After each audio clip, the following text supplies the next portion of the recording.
So it's true, the world is facing serious climatic challenges. Oui, en effet, les changements climatiques, on observe beaucoup de chocs climatiques aujourd'hui et tous les pays sont affectés, tous les continents, y compris l'Afrique. Alors, donc l'objectif de l'atelier d'aujourd'hui, c'est de rassembler différents acteurs pour voir, discuter, échanger, voir comment faire la planification à l'adaptation. Comment utiliser, il s'agit d'utiliser des outils et des cadres qui nous permettent donc de faire face à ces chocs climatiques-là, de nous aider à mieux planifier notre adaptation. Et cela, ces différents acteurs sont à tous les niveaux. Au niveau, il peut s'agir donc d'ONG, il peut s'agir donc de membres de la société civile, d'agents gouvernementaux. Donc toutes ces entités et tous ces représentants sont rassemblés aujourd'hui pour discuter, échanger sur ces différents cadres et outils d'adaptation.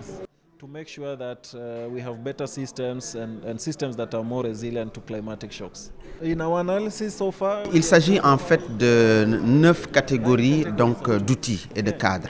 Donc, et parmi ces 9 catégories, les outils, il y a plus de 80 outils.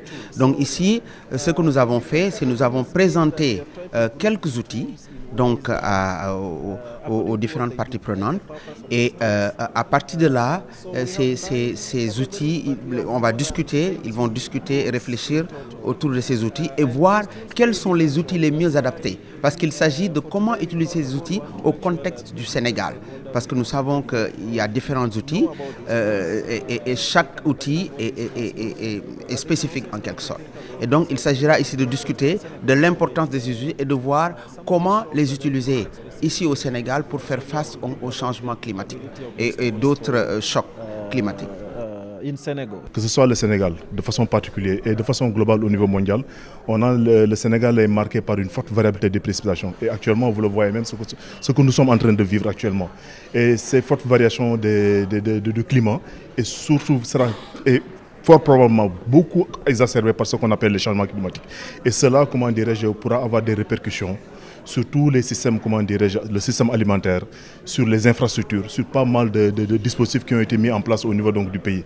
D'où la nécessité d'apporter une réponse par rapport à ça, du point de vue de la planification, du point de vue de la mise en œuvre. Et cela, on ne peut pas le faire sans une information scientifique bien étayée et bien éclairée. Et pour faire ça, il nous faudra des outils, il nous faudra, comment dirais-je, des stratégies qu'il faudra mettre en place pour pouvoir, comment dirais-je, vraiment mieux planifier ce que nous sommes en train de faire en termes de développement. Et c'est pourquoi l'atelier là est d'une importance capitale pour la nation.